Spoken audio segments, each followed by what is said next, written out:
The British publication The Times published an article about Ukraine's new strategy in the war, the massive use of drones for deep strikes on Russian territory. The publication notes that the Ukrainian military is carrying out coordinated attacks on Russian air bases, ammunition depots, oil refineries, and military facilities, causing significant losses to the enemy army. According to The Times, in recent days alone, a gas complex in Astrakhan and an oil refinery in Volgograd have been hit. In total, Ukrainian drones have already attacked 20 of Russia's 30 largest oil refineries. In 2022, Ukraine could produce up to 5 long-range drones per month. Now, 500 per month. This was reported to the publication by Brigadier General Yuri Shkigol, who coordinates these operations as part of the main intelligence directorate. According to him, over the past 2 years, Ukraine has significantly increased the rate of production of attack UAVs. Shkigol also emphasized that constant strikes are forcing Russia to move its air bases further and further into the country. They don't have a single functioning airfield left within a radius of 300 kilometers from where they could attack Ukraine. These aren't just runways. The entire infrastructure has been destroyed. Fuel depots, repair bases, aviation maintenance facilities, he added. According to The Times, the Ukrainian military is using a comprehensive approach combining drone strikes with air and missile attacks, in particular with the help of American HARM-88, British Storm Shadow, and HIMARS. President Volodymyr Zelensky noted in his statements the effectiveness of such attacks and noted the military of the 14th UAV Regiment, which plays a key role in the new war tactics. The 14th UAV Regiment is led by Charlie, an officer who has completed the Special Forces Qualification Course, a grueling training program created by the US Army and known as the Q Course. He has also completed 121 high-altitude, low-opening parachute jumps. Our first successful operation was against an airbase in Russia, in Morozovsk city, situated in the east of Rostov, says Charlie, referring to an attack on April the 17th to the 18th, 2023. We destroyed, on this airbase, 17 planes, type Su-34, Su-35 and Su-24M. It was a surprise, I guess, for the Russians. It was the first operation of this type. The damage caused by the strike has not been independently verified. So far, 20 of Russia's 30 largest facilities have been hit, including this week the vast Astrakhan gas facility and an oil refinery in Volgograd. Ukraine is intensifying its attacks on energy infrastructure, which, despite international sanctions, continues to fund President Putin's war chest.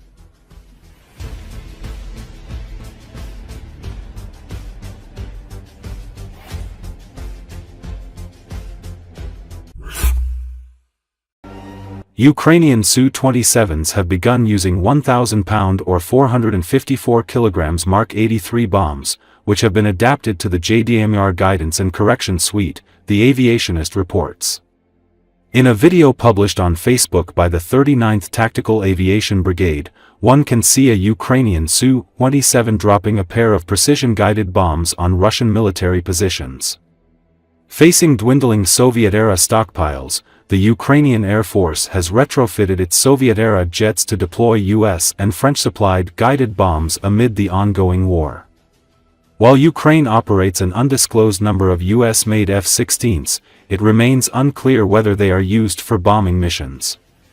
Recent video footage shows a Ukrainian Su-27 flanker aircraft dropping 2,000-pound JDAMR bombs against Russian targets, confirming the new capability.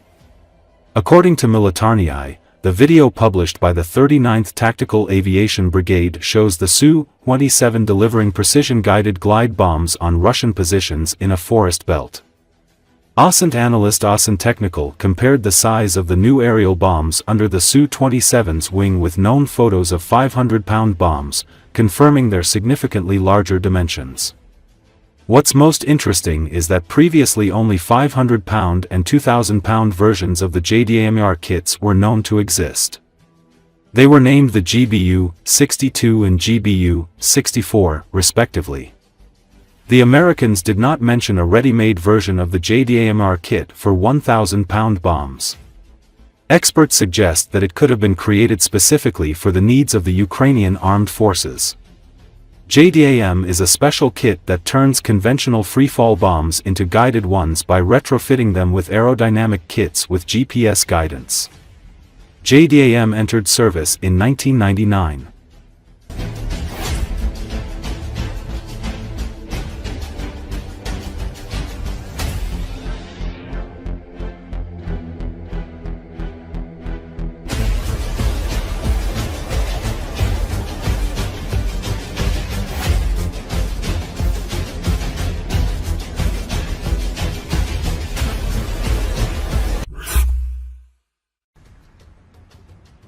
There are many interesting updates from the Kupiansk direction in Kharkiv Oblast. According to Euromaidan Press media outlet, Russian forces push forward in their bid to expand control along the Oskil River, relying on mechanized assaults to break through Ukrainian defenses. However, with poor logistics and relentless Ukrainian drone strikes turning their armored columns into burning wrecks, the battle for Kupiansk's southern flank becomes a brutal test of endurance.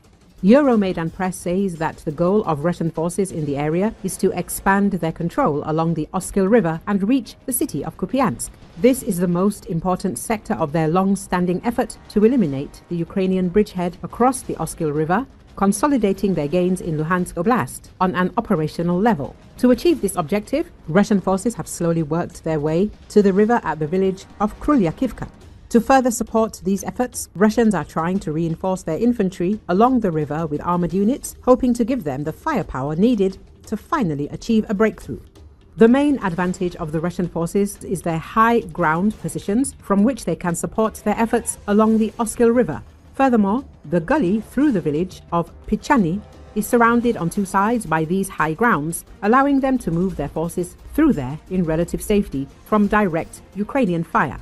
However, Russian movement through the gully is heavily complicated by the absence of hardened roads through the lowlands, with the lowlands also being more prone to flooding and muddy terrain. This path becomes basically unusable during the muddy seasons. This forces Russians to increasingly use the roads on the high ground, risking increased exposure to Ukrainian fire.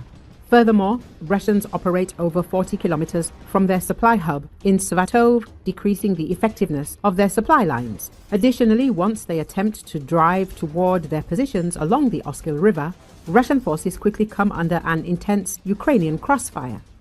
FPV drones fly in from both sides along the entire stretch of their spearhead. Overall, due to the poor logistics and lack of infrastructure in the southern flank of Kupiansk, the Russian forces were exposed to precision strikes by FPV Kamikaze drones of the Ukrainian Achilles Battalion of the 92nd Infantry Brigade. The success of the Achilles Battalion in repulsing several Russian mechanized attacks on the southern flank of Kupiansk over the past months allowed them to expand from a battalion to a regiment, increasing the size of their unit by nearly 4 times. The huge influx of new Ukrainian drone operators will allow them to counter the Russian attacks to even greater effect, further deteriorating the Russian situation here and possibly even setting conditions for Ukrainians to retake the east bank of the Oskil River.